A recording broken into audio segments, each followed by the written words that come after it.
You're just a nobody. Emma, my son's fiancée, sneered at me across the dinner table, her laugh cutting like a knife. Everyone froze. Her mother, Sophia, smirked in approval. I sat there, gripping my fork, rage simmering beneath my calm exterior. They thought they knew me, old, irrelevant John Kelly. They were wrong. Soon, they'd find out. And when her mother Googles my name, their world will crumble. Before we continue, please subscribe to the channel and let us know where you are listening in the comments. The words hit like a slap. You're just a nobody. Emma's voice sliced through the chatter of the dinner table, her laugh sharp and cruel. The room froze. My fork hovered over the plate, mashed potatoes clinging to its tines. Across the polished oak table, Emma leaned back in her chair, her manicured nails glinting under the chandelier's glow. Her mother, Sophia, smirked, her lips curling like she'd just tasted something sweet. My son, Michael, stared at his plate, his shoulders hunched, silent. I sat there, John Kelly, 62 years old, feeling the weight of their eyes. Rage simmered beneath my calm exterior, a slow burn in my chest. My knuckles whitened around the fork, but I didn't flinch. Not yet.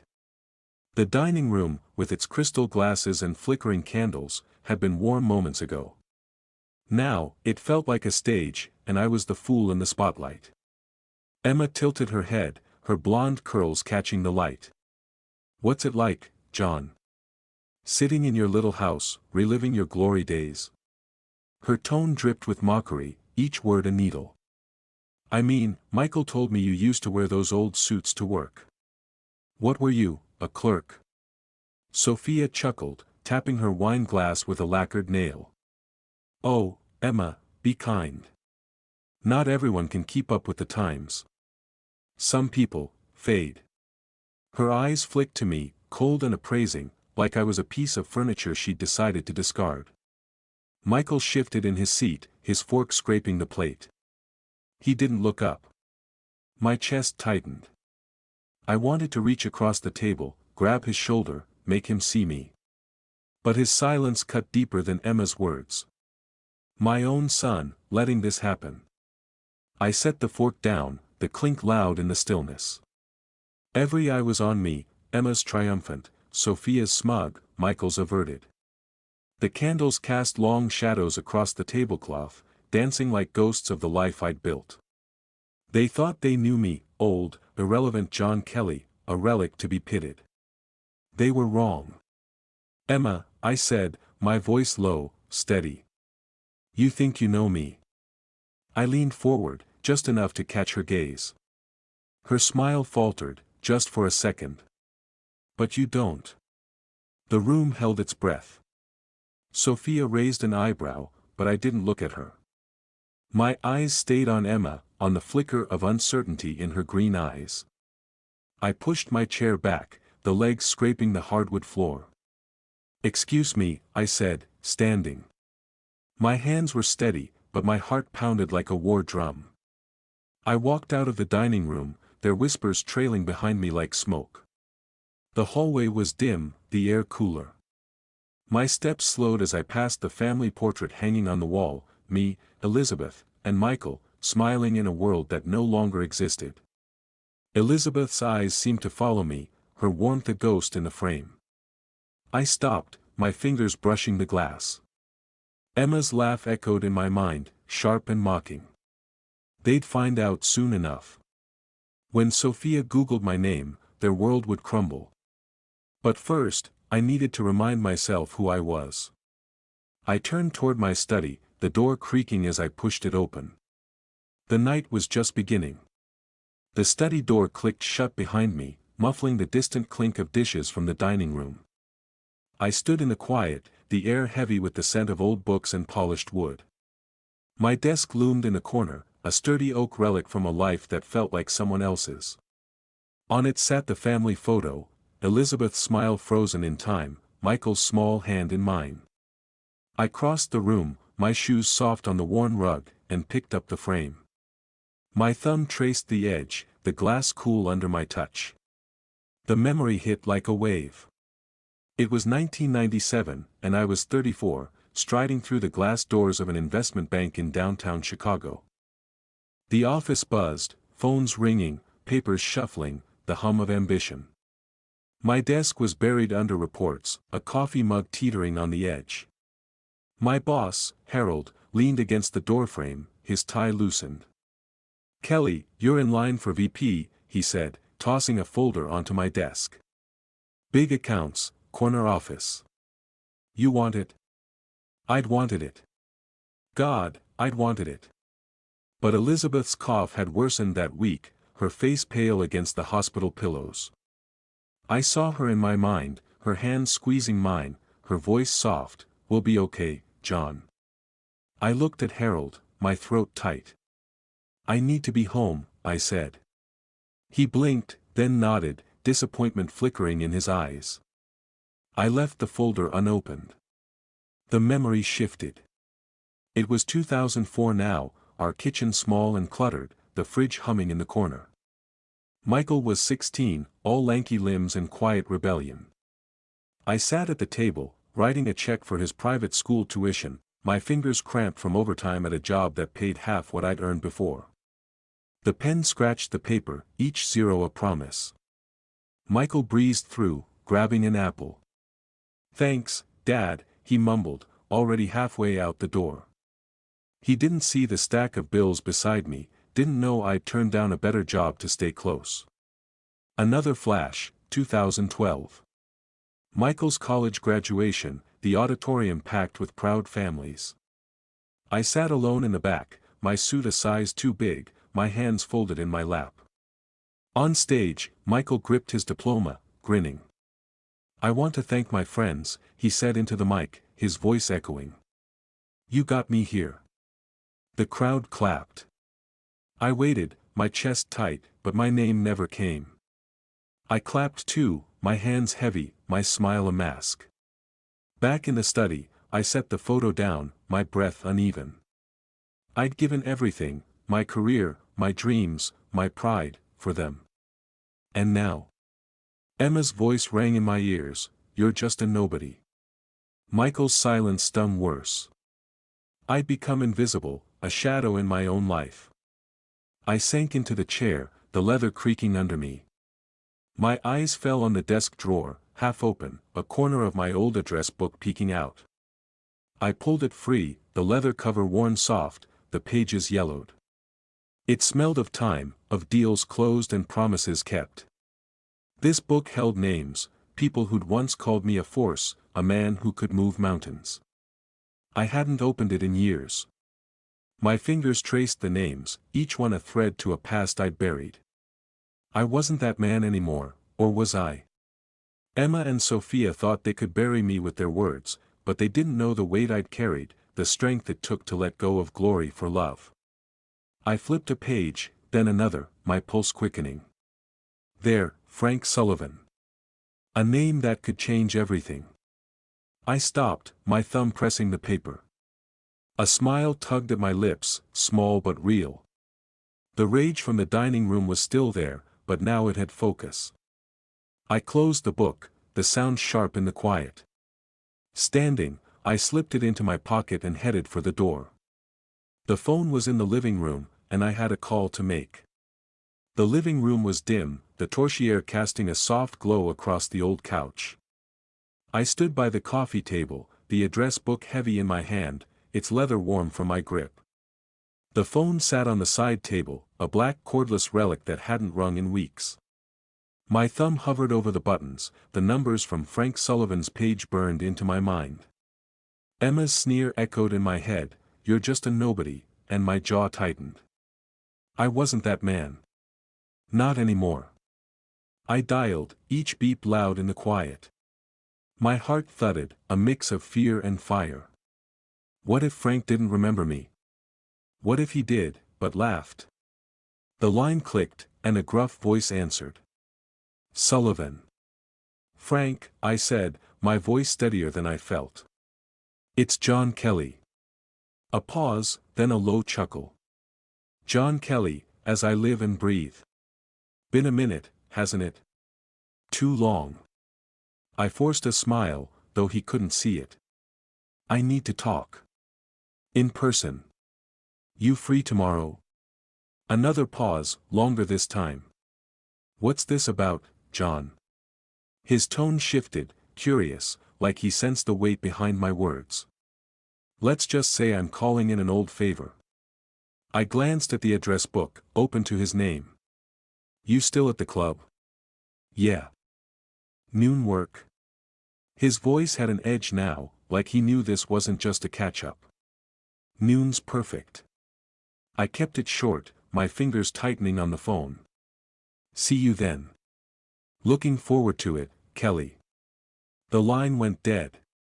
I set the phone down, my breath slow and deliberate. The room felt smaller, the air charged.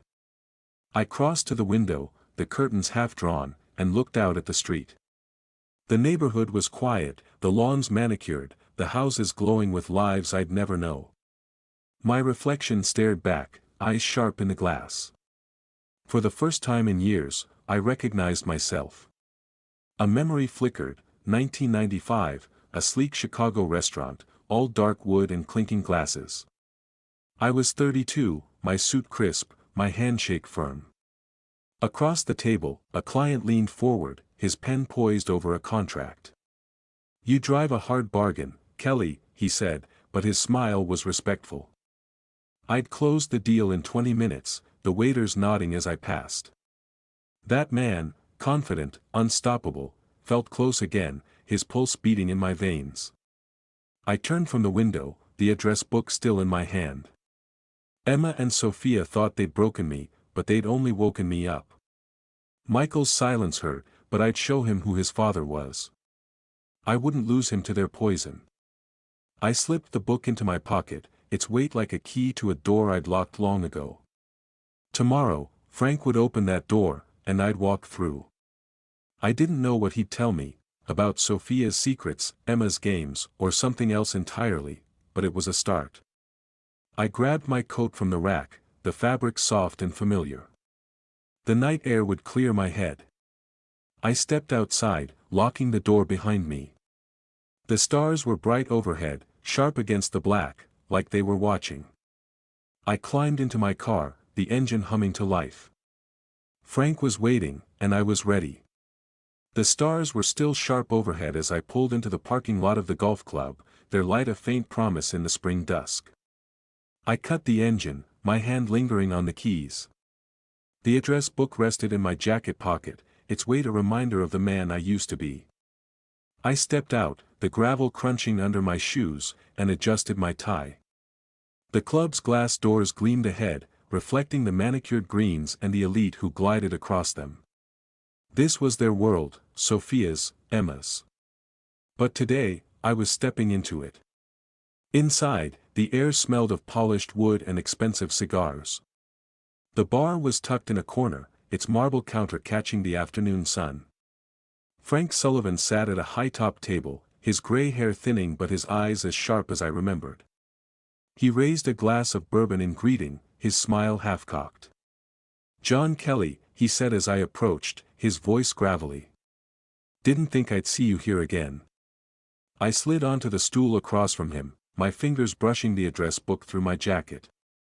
Times change, I said, keeping my tone light. The bartender polished a glass nearby, his ears perked. I leaned in closer. I need your help, Frank. He swirled his drink, ice clinking. Figured as much. What's got you crawling out of retirement? His eyes flicked over me, sizing me up like we were back in the 90s, closing deals over steak dinners. I lowered my voice. Sophia Wilson. Emma, too. They're involved with my son. The words tasted bitter. Emma's sneer, "You're just a nobody," flashed in my mind, and my jaw tightened. Frank's brow lifted, but he didn't interrupt. I went on. They think they can walk over me. I need to know what I'm dealing with. He leaned back, glancing around the bar. A couple in golf whites laughed at the counter, oblivious. Frank's voice dropped. Sophia's living on borrowed time, John. That big house. Second mortgage, maxed out. She's been dodging creditors for months. He sipped his bourbon, eyes locked on mine. As for Emma, she's hunting. Your boy's trust fund is her ticket to the good life. My pulse quickened, but I kept my face still. Sophia's smug smile at the dinner table flickered in my memory, her manicured nails tapping her wine glass. Broke. Desperate. And Emma, clinging to Michael like a vulture. I felt a spark of something, anger, yes, but also clarity. They weren't untouchable. How bad is it? I asked, my voice low. Sophia's debt. Frank chuckled, but there was no humor in it. Bad enough that one wrong move could sink her. She's banking on Emma's marriage to bail her out. He paused, his fingers drumming the table. You sure you want to play this game, Kelly? It's not the old days. I met his gaze, my hand slipping into my pocket to touch the address book. I'm sure. He studied me, then nodded. All right. But you didn't hear this from me. He slid a business card across the table, the edge catching the sunlight. Call this guy. He's got details, bank records, the works. Discreet. I picked up the card, its surface smooth under my thumb. A key, maybe, to unlocking their facade. I pulled out my pen and jotted a note in the address book, the scratch of ink loud in my ears. The light from the bar's windows glinted off the glass table, sharp and clear, like my thoughts. I wasn't just reacting anymore. I was moving. Thanks, Frank, I said, pocketing the card. I owe you. He waved a hand, his smile wry. Just don't get yourself in too deep. He drained his glass and stood, clapping my shoulder. Good seeing you, John. I watched him go, his silhouette blending into the crowd of tailored suits and clinking glasses. My chest felt lighter, but my mind raced. Sophia's debts. Emma's greed. Pieces of a puzzle I could use. But Michael, would he see through them, or turn away from me? The thought stung, but I pushed it down. One step at a time. I stood, the address book a steady weight against my heart. Outside, the air was cool, the stars fading into the afternoon haze. I slid into my car, the business card in my hand. Its edges were crisp, promising answers. I turned it over, my eyes narrowing. The game was on, and I was ready to play. The study was quiet, the desk lamp casting a warm pool of light across my laptop. The business card from Frank lay beside it, its corners sharp, a key to the door I was about to open. I leaned back in my chair, the leather creaking, and stared at the screen. The cursor blinked in an empty document, waiting. Emma's voice echoed in my mind, "You're just a nobody," and a slow smile spread across my face. Not tonight. I started typing, the keys clicking softly. A formal invitation to a charity auction, addressed to Sophia Wilson. The words flowed easily, esteemed guest, honor of your presence, keynote address. I chose each phrase carefully, crafting a trap she couldn't resist. Sophia, with her puffed-up pride, would leap at the chance to shine in front of Chicago's elite. But I knew what Frank had told me, her accounts were dry, her facade a house of cards. One public promise, one failed payment, and the whispers would start. My fingers paused, hovering over the keyboard. I pictured Sophia opening the envelope, her eyes lighting up at the embossed letterhead I'd mocked up. She'd preen, maybe call Emma to brag. "This is my moment," she'd say, her voice dripping with self-importance. But when the auctioneer called for her pledge, her card would fail. The crowd would murmur, their eyes sharp with judgment. Her perfect mask would crack. I leaned forward, my pulse quickening. The plan was simple but brutal. Sophia's humiliation would ripple, shaking Emma's confidence, maybe even her grip on Michael. But a pang hit me, Michael. What if he blamed me? What if this pushed him further away? I gripped the edge of the desk, my knuckles pale. No. I couldn't stop now. They'd mocked me, dismissed me. I'd show them who John Kelly was. I hit print, the machine humming to life. The paper slid out, crisp and clean, no signature, no trace. I folded it carefully, sliding it into an envelope I'd bought that morning, plain, unremarkable. My pen scratched her address, each letter deliberate. The envelope felt heavy in my hands, like a grenade with the pin half pulled. I stood, the chair scraping the floor, and glanced at the clock. Just past 6. The postbox was a short walk, and I wanted this done tonight. I slipped the envelope into my coat pocket and opened the study door. It creaked, a low groan that felt like the house itself was waking up. The hallway was dim, the family photo on the wall catching the light. Elizabeth's smile steadied me. This was for her, too, for the life we'd built, the sacrifices they'd trampled. Outside, the air was crisp, the streetlights buzzing faintly. The postbox stood at the corner, its blue bulk solid in the dusk. I walked quickly, my breath fogging in the March chill. The envelope pressed against my chest, a secret I was about to unleash. I reached the box, my hand on the handle, and paused. In my mind, I saw Sophia again, her face paling as she opened the letter, her fingers trembling. "Emma," she'd say, her voice bright with pride, "they've chosen me." She had no idea. I pulled the handle, the slot yawning open. The envelope dropped with a soft thud. Done. A rush hit me, part thrill, part guilt. I'd crossed a line, and there was no going back. Headlights swept the street, and I stepped into the shadows. A car slowed, Emma's sleek BMW, unmistakable. My heart jumped. Had she seen me? The car rolled past, her silhouette vague through the tinted windows. I exhaled, my hands clenching. She hadn't stopped. But the sight of her, so close, lit a fire in me. This was just the beginning. I turned back toward the house, the night closing in.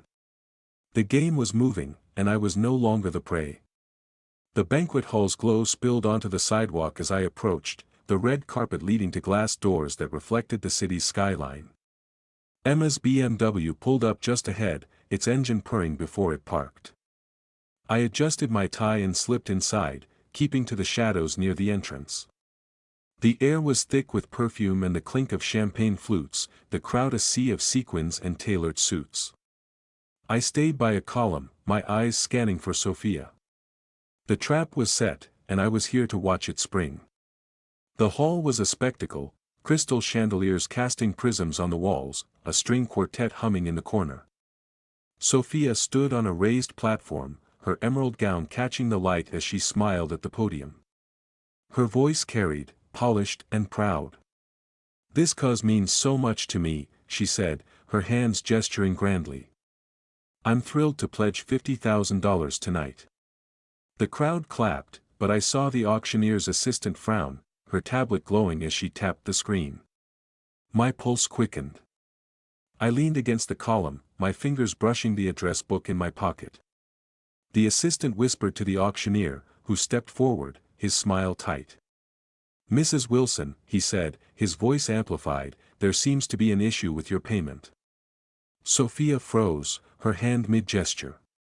The room stilled, the quartet's notes fading. "An issue?" she repeated, her laugh brittle. "That's impossible. Try it again." The auctioneer glanced at his assistant, who shook her head. "I'm sorry, ma'am. The transaction was declined." His words hung in the air, sharp as a blade. Whispers rippled through the crowd, heads turning. Sophia's face flushed, her eyes darting to the sea of faces. "This is a mistake," she snapped, her voice cracking. "I'll handle it later." The auctioneer nodded, but the damage was done. Guests leaned toward each other, their murmurs growing. I caught fragments, overextended, living beyond her means. Sophia gripped the podium, her knuckles white, her smile a mask slipping fast. In the corner, Emma pulled Michael aside, her face twisted with fury. "This is your fault," she hissed, her voice low but venomous. "Your family's dragging us down." Michael's shoulders slumped, his hands raised in defense. "Emma, I didn't," he started, but she cut him off, her heels clicking as she stormed toward Sophia. My chest tightened. Seeing Michael caught in her claws hurt, but Sophia's fall was sweeter. I'd done this, plotted, waited, struck. The letter had worked, luring her into a spotlight she couldn't afford. But the sight of Michael's bowed head gnawed at me. What if he hated me for this? I pushed the thought away, focusing on Sophia's unraveling. I edged toward the side doors, the wood cool under my palm. Part of me wanted to stay, to drink in every second of her humiliation, but I'd seen enough. The whispers would spread, her reputation fraying like cheap thread. Emma's panic was a bonus, her control slipping. This was just the first cut. My phone buzzed in my pocket. I slipped it out, the screen glowing with a text from Lisa, Elizabeth's old friend. "John, we need to talk. Can you meet tomorrow?" My thumb hovered over the reply. Lisa, sharp, loyal, always in the know. What did she have for me? I typed a quick yes, noon, and pocketed the phone. I pushed the door open, the night air cool against my face. The city hummed beyond, its lights bright and unforgiving. I walked to my car, the text from Lisa looping in my mind. Sophia's stumble was just the start, and Lisa's message felt like the next piece falling into place. The cafe's door chimed as I pushed it open, the scent of fresh coffee wrapping around me like a warm blanket. My phone was still in my hand, Lisa's message glowing on the screen, "Meet me at Rosie's, 11 a.m. I slipped it into my pocket, my eyes scanning the room. There she was, near the window, her auburn hair catching the morning light. Lisa waved, her smile soft but knowing, like she'd been waiting for this moment as long as I had. My chest tightened, hope, nostalgia, a flicker of the past. I crossed the hardwood floor, the creak of my shoes blending with the hum of conversation. The cafe was cozy, all wooden tables and mismatched mugs, sunlight streaming through tall windows. I slid into the chair across from Lisa, the warmth of the ceramic mug she'd ordered for me grounding my nerves. "You look good, John," she said, her voice gentle, like she was testing the waters. "Thanks," I said, my fingers curling around the mug. "It's been a while." Elizabeth's laugh flashed in my mind, her hand on Lisa's shoulder during those long-ago summer barbecues. I pushed the memory down, focusing on Lisa's steady gaze. She leaned forward, her elbows on the table. "I heard about the dinner," she said, her tone shifting, sharper now. "Emma's little stunt. Calling you a nobody in your own home." Her lips pressed thin, and I saw the fire in her eyes, the same fire Elizabeth had when someone crossed her. I nodded, my jaw tight. "She and Sophia think they've got me figured out. They're wrong." Lisa's smile returned, small but fierce. "Good. Because I've got something you'll want to hear." She glanced around, her voice dropping. "Emma's not just after Michael's money. She's tangled up with a guy, some lowlife who's been fleecing people for years. They're planning to use your son's trust fund to bankroll their scam." My breath caught, the mug suddenly heavy in my hands. Emma's sneer at the dinner table flashed back, her green eyes cold and calculating. I'd known she was greedy, but this? A con artist pulling her strings? My pulse quickened, anger mixing with a strange relief. This was leverage. Real leverage. "How do you know?" I asked, keeping my voice low. Lisa's eyes flicked to the window, then back to me. "I've got friends who talk. People who see things." She paused, her fingers tapping the table. "Elizabeth always said you were sharp, John. Said you could outsmart anyone. So, what's your move?" I leaned back, the chair creaking. The cafe's warmth felt distant now, my mind racing. Emma's scam could ruin Michael, but if I played this right, it could ruin her instead. "We set a trap," I said, the words forming as I spoke. Something she can't resist. A fake deal, maybe. Get her to show her hand. Lisa's eyes lit up. I like it. I can pose as a go-between, feed her a story about a big investor. She's greedy, she'll bite. She reached into her purse and pulled out a faded photo, sliding it across the table. Elizabeth and Lisa, laughing on a beach, their hair whipped by the wind. For luck, she said softly. And because she'd want us to do this. I touched the photo, my throat tight. Elizabeth's smile was a lifeline, a reminder of why I was fighting. She would, I said, my voice rough. I slipped the photo into my pocket, next to the address book. Who do we need to pull this off? Lisa's smile turned sly. I've got a name. Old contact of yours, actually. She handed me a napkin, her handwriting neat and precise. I glanced at it, keeping it angled from the other patrons. A name, but I didn't read it aloud. Not here. Perfect, I said, folding the napkin and tucking it away. The plan was taking shape, a web I'd weave around Emma. But Michael's face, his silence at the dinner, gnawed at me. What if he didn't see the truth? What if he chose her? I pushed the fear down, focusing on Lisa's steady gaze. We stood, the table wobbling slightly as we pushed our chairs back. Outside, the spring air was crisp, the street bustling with midday shoppers. As we stepped onto the sidewalk, something slipped from my pocket, a business card, yellowed with age, fluttering to the ground. I bent to pick it up, my fingers brushing the familiar name. A slow smile spread across my face. This was the key I needed. I sat in my study, the old business card between my fingers, its edges worn but the name still clear. My phone buzzed on the desk, Lisa's message lighting up the screen, in the office. She's here. My pulse jumped, a steady thrum in my chest. Emma was walking into the trap, and I was miles away, orchestrating it all.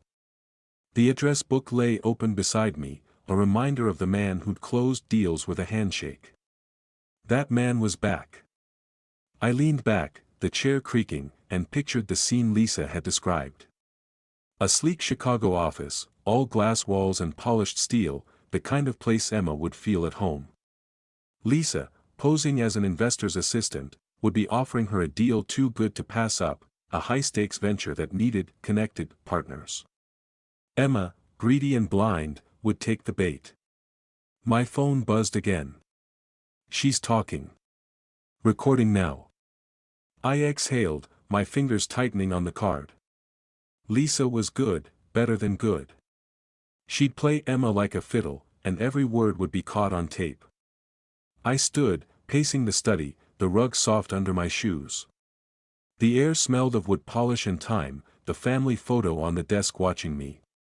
Elizabeth's eyes seemed to urge me on. I imagined Emma in that office, her blonde curls perfect, her smile all charm. I know just the person, she'd say, tossing out the name of her con artist partner like it was a business card. She wouldn't suspect Lisa's hidden recorder, wouldn't see the net closing. The thought sent a thrill through me, but a shadow followed. Michael. If I sent him this recording, would he believe it? Or would he cling to Emma, shutting me out for good? My steps slowed, my hand brushing the address book. Elizabeth had always believed in me. I had to trust Michael would too. Another buzz. Got it. She named him, Vincent Cole. Sending you the file. My heart leaped. Vincent Cole, a name I could use, a thread to pull. I opened my laptop, the screen glowing in the dim room. The file arrived, a tiny audio clip that held Emma's downfall. I didn't play it, not yet. Instead, I pulled a blank envelope from the drawer and slipped a USB drive inside. No note, no signature. Michael would get it anonymously, delivered to his office tomorrow. I sealed the envelope, my hand steady but my mind racing. Emma's voice, her betrayal, would hit Michael like a freight train. But what then? Would he confront her, or bury it? I pushed the doubt away, focusing on the task. The USB felt like a key, unlocking the truth I'd been chasing. I slid the business card into the drawer, its job done for now. The address book stayed on the desk, a silent partner in this game. I grabbed my coat, the envelope tucked inside. The postbox was a quick drive, and I wanted this done before I lost my nerve. The hallway was quiet as I passed the family photo, Elizabeth's smile a steadying force. I opened the front door, the evening air cool against my face, and stepped outside. Headlights flashed down the street, and I froze. Sophia's car, unmistakable with its gleaming chrome, was parked outside Michael's house, 2 blocks away. My grip tightened on the envelope. What was she doing there? Was she rallying, trying to salvage her crumbling empire?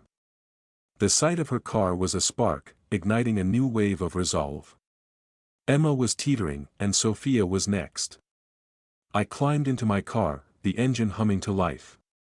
The envelope pressed against my chest, a promise I'd deliver. But Sophia's presence was a warning, time was running out, and the game was far from over. Sophia's car gleamed under the streetlight, its chrome bumper a stark contrast to the quiet of Michael's suburban street.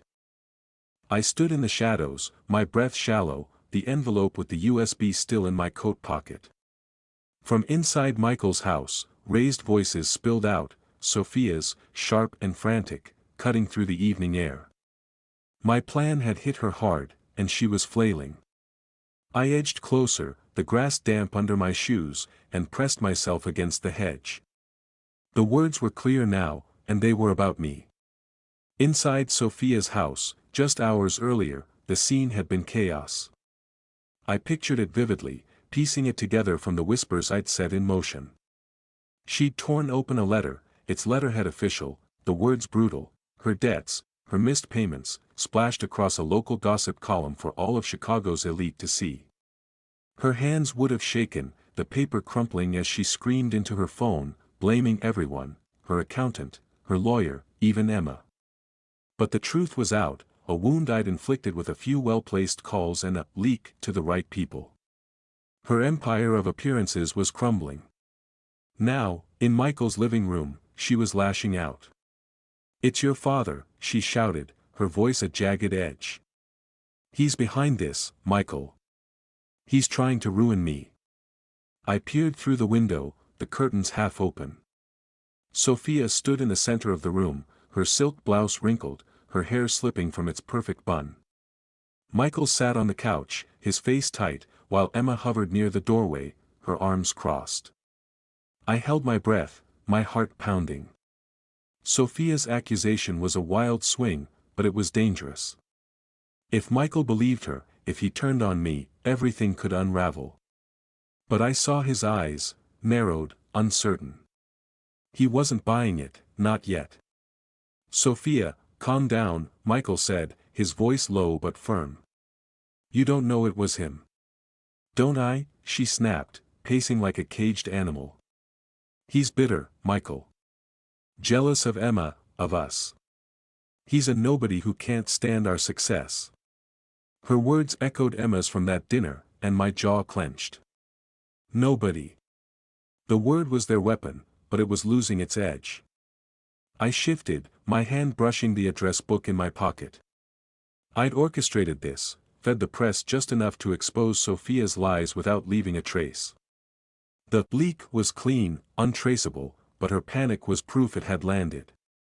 She was unraveling, her status slipping through her fingers like sand.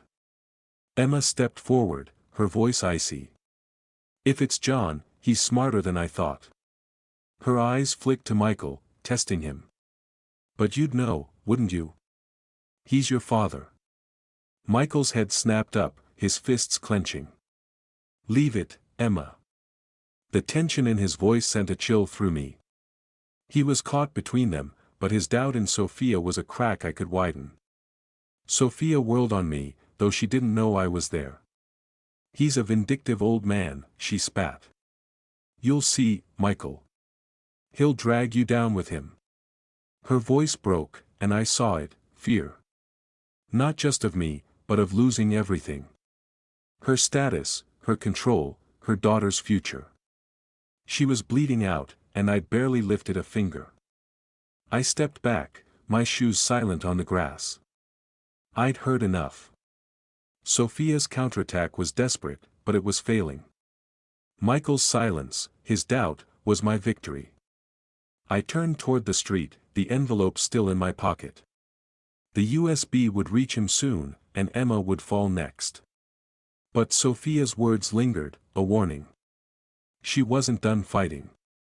I drove home, the night closing in, and parked in my driveway. The house was dark, the air heavy as I stepped inside. My study felt like a sanctuary, the desk lamp casting a soft glow. On a whim, I opened a closet and found it, Elizabeth's old laptop, its surface scuffed but familiar. I set it on the desk, my fingers tracing the keys she'd once touched. Something told me it held answers, pieces of the past I'd need for the fight ahead. I powered it on, the screen flickering to life. The study was hushed, the glow of Elizabeth's old laptop casting shadows on the walls. Its hum filled the silence, a faint reminder of her presence. I sat at the desk, my fingers hovering over the keys, the address book open beside me. The screen flickered, showing a folder labeled Family, her files, her memories. My chest tightened, but before I could open it, my phone buzzed. Lisa's name flashed. I answered, my voice low. "What's happening?" "Sophia's losing it," Lisa said, her tone sharp with excitement. "She's at home, digging through your past. Googling you like her life depends on it." A pause, then a soft laugh. "She's about to find out who you really are." I leaned back, a slow smile spreading across my face. The image was vivid, Sophia, her perfect nails clicking frantically on her keyboard, her eyes wide as she uncovered the truth. I could almost see her, perched in her opulent office, the chandelier above her dimmed by her panic. My past, decades in the investment bank, deals that shaped Chicago's skyline, sacrifices for Elizabeth and Michael, was no secret to those who looked. But Sophia and Emma hadn't looked. They'd seen only a tired old man, a nobody. Now, the truth would hit like a tidal wave. I pictured her screen, articles about my early career, my name in bold next to million-dollar contracts. A profile in a local paper, praising my quiet charity work after I'd stepped away from the spotlight. A photo of me at a gala, Elizabeth on my arm, her smile brighter than the flashbulbs. Sophia's world, built on status and lies, would crumble as she realized her mistake. "Thanks, Lisa," I said, my voice steady. "Let me know how it lands." I hung up, my gaze drifting to the laptop. I clicked the Family folder, revealing photos and letters, but my mind was on Sophia. I saw her now, her face paling as she scrolled, her coffee cup forgotten, spilling on her desk. She'd thought me irrelevant, a shadow to mock. Now, she'd see the man who'd outplayed her. Hours later, I stood in Michael's living room, the air thick with tension. The family photo from my house seemed to echo in the one on his mantel, us, years ago, smiling. Sophia and Emma stood before me, their faces strained. Michael lingered by the couch, his eyes flickering between us, a new weight in his gaze. Respect, maybe. I held the photo of Elizabeth Lisa had given me, its edges soft in my hand, her strength grounding me. Sophia stepped forward, her voice trembling. "John, we didn't know," she said, her usual poise gone. "Your career, your life, we misjudged you. I'm sorry." Her eyes begged, but they were hollow, grasping for control she'd lost. Emma nodded, her hands twisting a bracelet. "I was wrong, John," she said, her voice small, forced. "I didn't mean to hurt you. Can we start over?" I looked at them, their words thin as paper. Emma's sneer from the dinner table, "You're just a nobody," rang in my ears. Sophia's smirk, her cruel dismissal, burned in my memory. They weren't sorry. They were scared, cornered by their own failures. I tightened my grip on the photo, Elizabeth's smile a shield.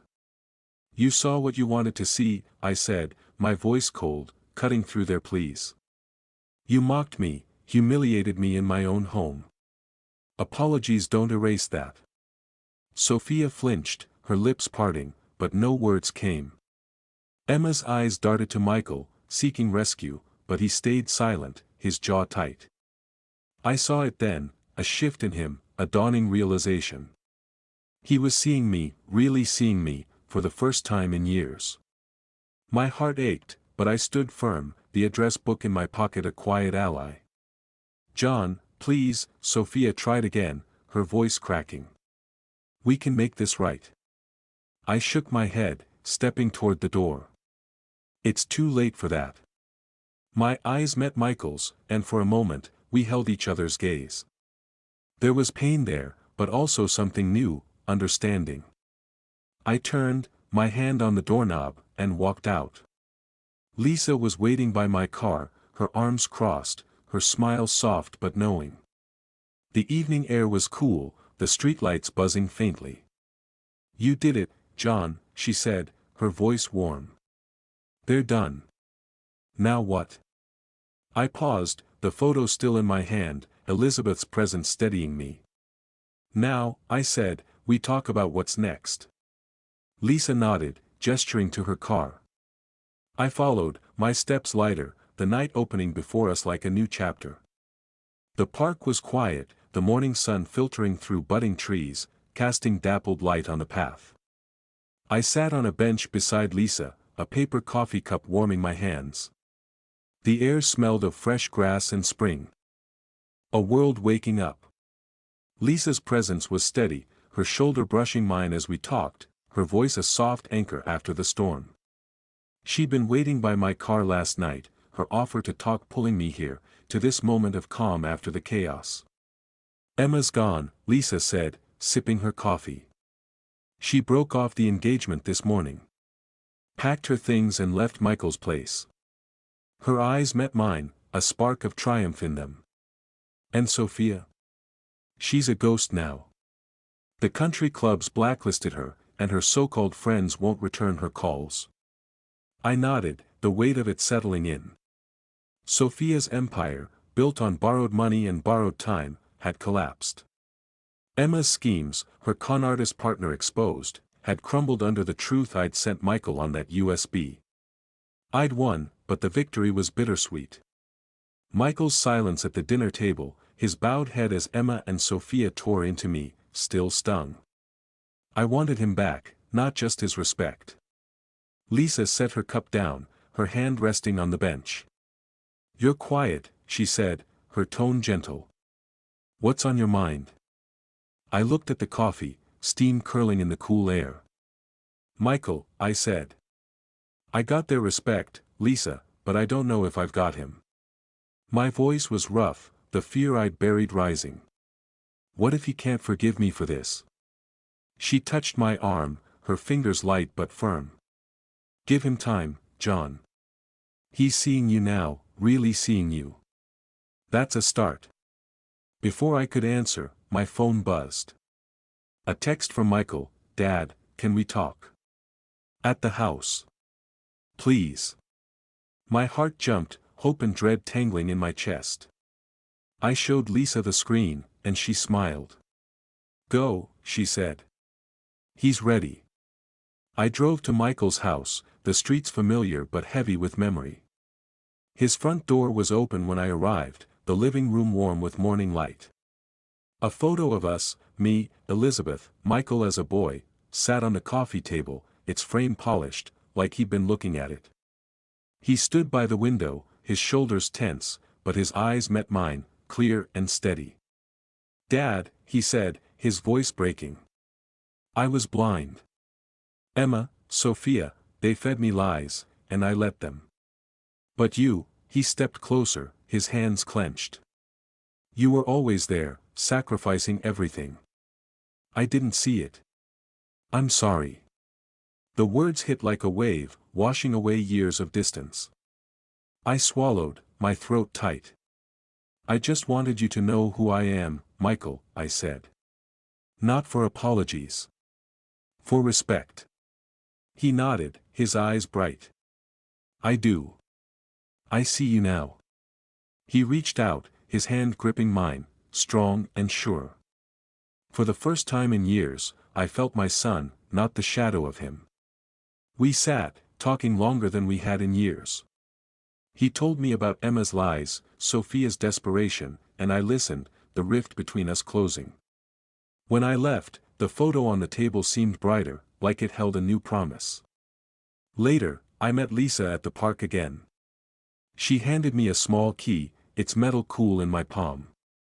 Elizabeth's old office, she said. I've been holding on to it. We could use it, for a charity project, in her name. What do you say? I turned the key over, its weight a new kind of key, unlocking a future I hadn't dared imagine. I say it's time to start over, I said, my voice firm. Lisa's smile was warm, her presence a comfort I hadn't known I needed. I drove home, the key in my pocket, my mind on Elizabeth. The cemetery wasn't far, and I felt her calling. I needed to tell her it was done, that we were whole again. The road stretched ahead, the morning bright, and I let myself breathe. The cemetery gate creaked as I pushed it open, the evening air soft with the scent of blooming lilacs. Elizabeth's grave was tucked beneath an oak, its leaves whispering in the breeze. I knelt, setting a bouquet of her favorite daisies against the headstone, their petals bright against the gray stone. The key to her old office was heavy in my pocket, a promise I'd carried here. I touched the headstone, the granite cool under my fingers, and let the words come. I did it, love, I said, my voice low, meant only for her. I showed them. Emma, Sophia, they're gone. Michael's back, and he sees me now. My throat tightened, but I smiled. You'd be proud, Elizabeth. I fought for us. The sunset painted the sky in hues of gold and pink.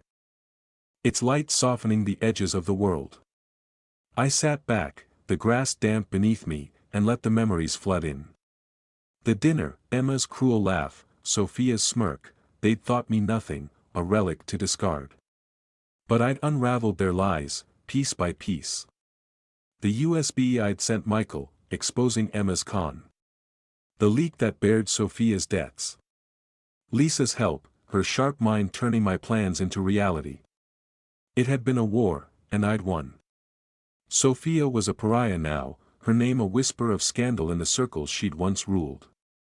Emma, stripped of her charm and her engagement, had slunk away, her schemes in tatters. I didn't gloat, not aloud, but the justice of it settled deep, a quiet satisfaction. They'd underestimated me, and it had cost them everything. Michael's apology echoed in my mind, his hand gripping mine, his eyes clear with regret and respect. That moment, more than Sophia's fall or Emma's defeat, was my true victory. My son was mine again, not lost to their poison.